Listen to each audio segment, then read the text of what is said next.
What's up, everyone? This is Jay High from Couch and Keyboard, and I am back to another Smash player profile. This is less niche than I've done with some other players. This is probably the most well-known Smasher there is right now. Definitely in that conversation. So I don't think I'm going to be shedding any crazy light on this. So I'm not going to go super in detail with all of Hbox. I kind of just go through more of the ancient history where you got to start and go across different games and then kind of move on from there. But yeah, so Hungrybox, very notable for Jigglypuff. I'll have a best Jigglypuff of all time video coming out soon, so he'll probably be in contention.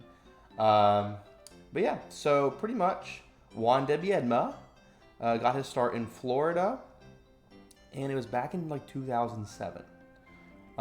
So pretty early. Not a lot of brackets are really held together since then. It's usually just a lot of Smashboard posts because they didn't really use challenge at this point. They used TO. But yeah, so entered a lot. There was this little project that a couple Melee Stats guys did called Retro Rank, and so they kind of ranked people based on how they did. Kind of looking at some older events and nothing official. The first big ranking was 2013. So prior to then, from 2001 to 2012, they kind of did some rankings. And so he didn't get ranked until 2007 or 8. Nothing too notable. But then 2009, all the way in top 3. Pretty big deal. And yeah, a big part of that due to 2009. Top 8 at Revival of Melee.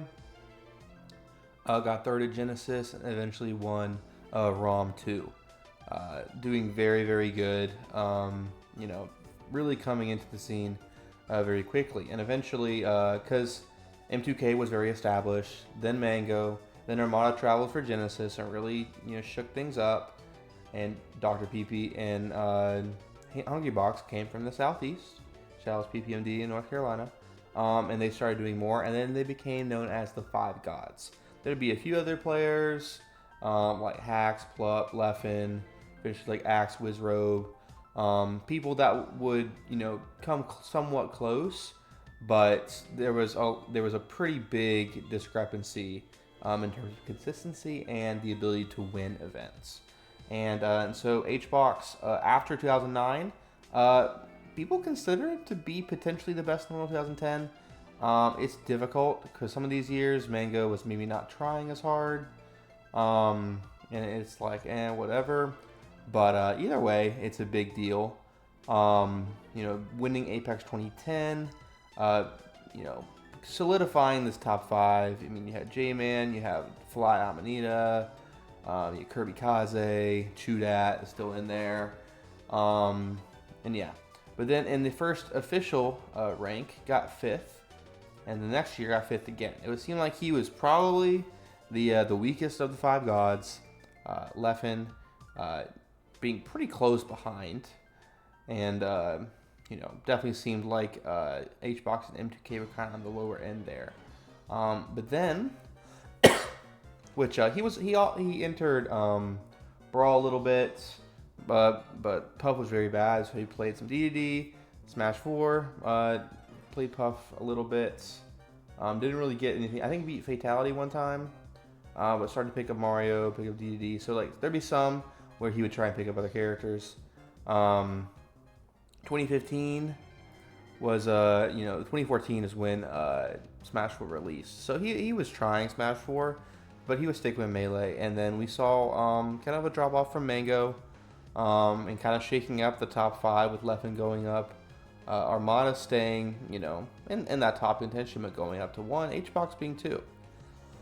And we saw a pretty steady, 1 and 2 pair with Hbox, and he started to get help from his coach, also friend, Crunch, and was able to win EVO 2016 this year, being a very, very notable, impressive win. People consider it be one of the best sets of Melee between Hbox and Armada.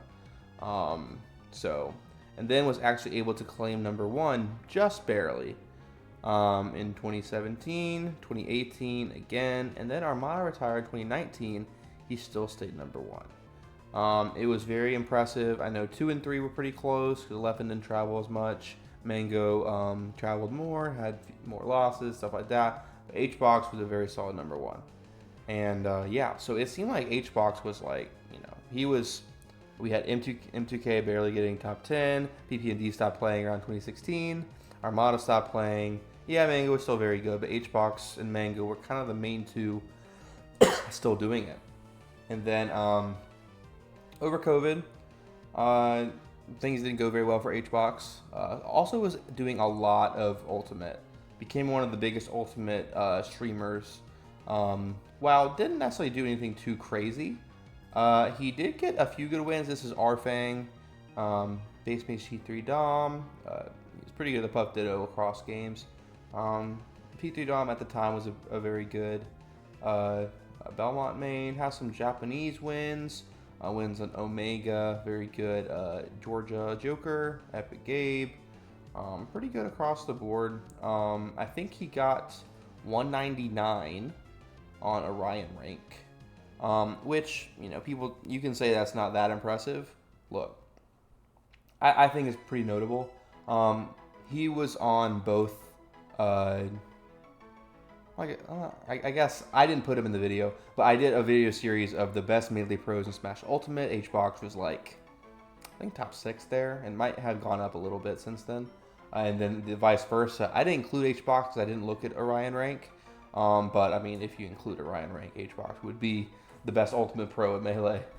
Just kind of because he's considered to be top 3 all time. Yeah.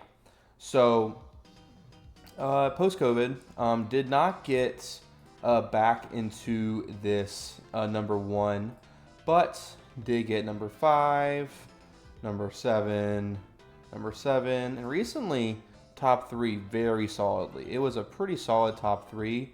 Same top 3, just in a different order for 1 and 2. But people made comparisons to tennis, where you have Alcaraz and Sinner as being 2 of the young guns that are very, very good, like Zane and Cody. And you have Djokovic, who is very old. I mean, Hbox is 32. He's not quite as old as Djokovic, but is still being able to hang in there. I think Djokovic just beat Sinner like a couple months ago, and that was a really big deal. And so Hbox being able to be part of this top 3 to this day is very impressive. Also considered to be the 28th best PM player of all time, going mainly Puff, a little bit of Mario.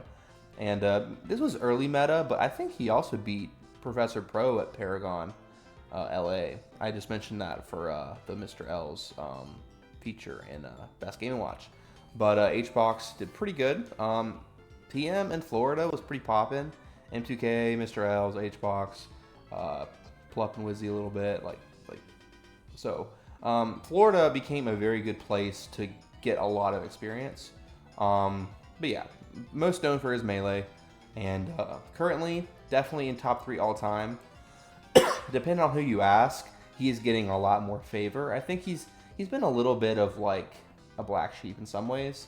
Some people think that his pop-offs are over sensationalized and not very genuine.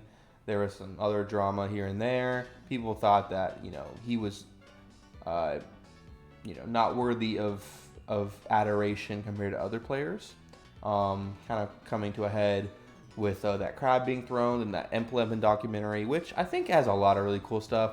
Some of the points it made was a little bit much, but I think it was very interesting to see kind of an outsider have this narrative to share what they felt about Hbox. And there's this big rivalry, Hbox and Mango, because Mango used to be a Puff main as well, then switched off and said, "Oh, Puff is not nice words, I guess." But yeah, so Hbox considered to be one of the best of all time. People think he surpassed Armada and maybe Mango. It's difficult to feel that for sure. I think that they may be passed, for all 3 of them may be passed soon. But a big thing to tell is major wins. And currently, I'm not sure quite how. I think this is up to date. Hbox hasn't won any majors since then. But looking at the major wins, Hbox has the most. That's pretty impressive. Now, for this, I'm also releasing it before Full House Siege, so I'm also going to talk about Invitationals as well. But we see Smash Summit 9 was in, I think, February 2020. This was like right before COVID. He's only won 3 since then, but it was pretty impressive. I mean, I think this one was over Jmook. They might have both been over Jmook. Genesis was also over like Wizzy and Triff. Zane wasn't there, but still very impressive for Hbox to be able to do that. This kind of like if you're able to win events this far apart, 2009, 2025, like that cements your legacy. Like for Mango 2009, and then winning like Smash 11, stuff like that. So these two are kind of two sides of the same coin. Mango having a break currently due to conduct. We'll see when his year is up if he'll be unbanned and if he'll come. But currently, Hbox is really holding down that veteran role there, and still is doing pretty good. Recently got 9th at Genesis X3 and got 4th. What place did he get at? He made it pretty far out of the blue. Let me look that up. Shoutouts to this. Very helpful. Got 3rd. That's right. Moki got 4th. Because he had lost to Moki, then got the run back. Did beat Zane. Beat Aklo as well. Lost to Wizrobe. Wizrobe's been a little bit of a demon recently for him. But, I mean, he's still doing very well overall. Getting, and like this 9th place placing. He did lose to Sunsei, which is, you know, nearly top 10, and lost to Cody. Cody's kind of been one of his demons. But yeah, if we look at invitationals, clearly he is very, very good at open brackets. He just has a lot of consistency. It's been a little shaky here and there, sometimes losing to some lower level players, but generally is one of the harder opponents to upset. Just pretty consistent in a lot of ways. Has some invitationals. Battle of the 5 Gods was his first invitational win. This is a pretty big deal. Smash Rivalries, he was able to win that over Wizrobe, I believe. Then won Smash Summit 5, 7, and 9. 5 invitational wins is very good. I'm going to do a kind of a history of Melee invitationals, and I'm going to see who has the most invitational wins. But 5 is pretty good. Armada won 1 through 4, so that kind of took up some of the opportunities there. But since then has not done quite as good. I think got 2nd at LSI, and has done pretty well at a lot of invitationals, getting like top 2, top 3 pretty frequently. But doesn't quite have that post-COVID invitational win. So will he be able to do that for Full House Siege? I think it's possible. Now, if we look at this, his records show 2 clear weaknesses: Zane and Cody. And he just beat Zane for the first time in a while. Second time since January 1st, 2025. Has a set win against Cody. Now, I thought they were 25 and 25. I think I double counted one of them by mistake. But it's 25 and 24. So Hbox has like a 1-set lead, which they play sometimes at the bi-weekly that Hbox does, like the arcade one in Florida. But recently is down 3-6 in the last year and a third, I guess. So Wizrobe is someone that he does not like running into. He does have a couple Falcon losses outside of that. Lost to Solid Offseason, lost to None at Genesis 8, I believe. That was a weird set. But is like has drop sets. Drop 1 to Jossman, 1 to Sunsei. Moki's starting to catch up, but still has won 2/3 of their matchups. Jmook, they've had a lot of close sets. Jmook really wanting to show how good he is, and Hbox had lost to a decent amount of players, including Ben, a very good Sheik online. But yeah, I know he's played Ratmaster online and he's won all of them, but I think Ratmaster offline can definitely be intimidating. But maybe he's gonna grind the match. I feel like he probably won't prioritize Ratmaster as much. If he knows he's in his path, then maybe. Another curious thing, never played Aura. I mentioned in other videos that Aura has never played Hbox or SCJ. Hbox has lost to Polish, had some close sets with Laud. I don't think ever lost to Laud offline, probably online. Hbox, Armada switched off of Peach to go Fox in the matchup. Also did Youngling for a little bit. So Hbox was really having to play the Peach Puff matchup very much. I think it's still pretty solidly Puff favored, but not nearly as bad as people. It's maybe like 65-35. People thought it was like 8-2 or 7-3 or something. Maybe it's even 6-4. Like, I think that Peach can do a surprising amount. It's just like some of those Triff sets were just like when Hbox started crying because he knew it was impossible for Triff to come back. It can be tough as Peach, but I think you have to be careful. Again, Hbox is solid with the Puff Ditto, but he did lose to SCJ recently. I think Dawson was the third highest Puff, but decently below SCJ. Hbox pretty good against Falco. Usually, I think Yoshi's is kind of like an auto loss. Magi usually loses like 3-1. But Hbox should be fine there. It does have a few Falco losses. I know Ginger has taken him pretty close in the past, beat him online once. But, you know, Hbox has to be a little bit careful with Falco. But overall, I'd say that, yeah, he does have a Nikki lost recently, but I think that he can do it good in a lot of these matchups. I think Cody and Wizzy are going to be his hardest. Zayn on paper is technically up there, but he just beat Zayn like a month ago. So I personally think he's going to get fourth, but I could see him getting 1 through 3. I could see him getting 7th or 5th. I think that fourth is kind of a middle ground. I would not be surprised if he was a little bit higher, but I think that 4th or 3rd is a pretty solid guess. I mean, Hbox, he's very successful in a lot of ways. He's still like doing well. He's starting to implement other things into his game. But I think that Cody is going to be a very challenging opponent. If Cody actually steps away, then that kind of opens the door for Hbox a little bit. And Jmook has taken a lot of sets. Mohi's taken a lot of sets. So I think that, like, you know, anyone that's taken more than one set off of him, I would be a little bit worried about. Sunsei, got to be a little bit careful. Took their last set at Genesis X3 pretty recently.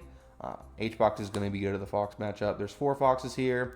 If we zoom out and look at the entire chart here, yeah, I predict Hbox getting 4th. There's a lot of Foxes. There's 2 Puffs. So people will have the ability to play against Dawson to try and prepare for Hbox. I wouldn't say that they necessarily have like completely different play styles, but like I'm sure that Dawson knows enough about Hbox to emulate some of the things. But Hbox does kind of like change it up a little bit. There's also the opportunity to practice against Falcon. Now I wouldn't say that Nun and Assault are very similar to Wizzy. Hungrybox probably feels confident in that matchup a decent amount. But yeah, like, the ability to practice other matchups, like, yeah, the mains of these characters are going to have it more challenging. Technically, also Salt has a Falco, but, like, you know, I feel like that's not quite the same. Like, for Fox, Jigglypuff, Captain Falcon, and Luigi, there's going to be more opportunities for people to play against those characters to prepare for you. So Hbox will have to stay on his game. It is a Swiss pool format. I think he beat Zayn at the last Full House as well. So it's going to be pretty matchup dependent. I think that he'll probably get seeded pretty high. I imagine he'll probably be top 4 seed. I would say like Cody Wizrobe, probably Hbox. Hbox might be the 3 seed at that point. And then maybe like, I don't know, Jmook, Moki, Zayn, Joshman, Rapim, Sunsei, Salt, I don't know. Maybe Salt above Rapim. So yeah, it's a little bit tough to know for sure. I think Hbox will do a good job. I think it's unlikely that he's gonna, like, he usually doesn't like bust her out. Like, we've seen some people, they get like 13th, they go like 1-5 and just like completely disappoint. Hbox doesn't really do that in invitationals. There's been some challenges, but I think that overall he does have a decent shot at winning this one. I think it's I wouldn't consider him to be, the favorite, but I think if you're weighing the odds, Hbox is a solid shot to get to that grand finals mark. And so yeah, I'm very curious to see how Hbox will do. Also curious to see how long he's going to keep playing. I think people say, oh, the APM, which he does crazy with the buttons. With like OPUF, you don't have to do all these kind of strenuous stuff for your hand health. And maybe there's truth to that, but I mean, like, I think that the fact that he chooses to enter so much is really healthy for the game. Like, putting himself out there, not just going to invitationals, not just playing the same 5 players to get to a free top 8. Like, you know, he enters a lot, he travels a lot, and he loses a lot. Sometimes to the same people, but there's other upsets. Maelstrom happens, and like stuff like that. And so I think that it's good for Hbox to be so involved, and I'm really wanting to see how he'll do at this one. And I'm very encouraged. He's doing some more stuff with Rivals too as well. So yeah, I'm very thankful for Hbox being part of this community, and I want to see him continue to challenge people. I think it's good to have someone that's so experienced still try, and trying is cool. So good stuff to Hbox. Let's see how you do at Full House.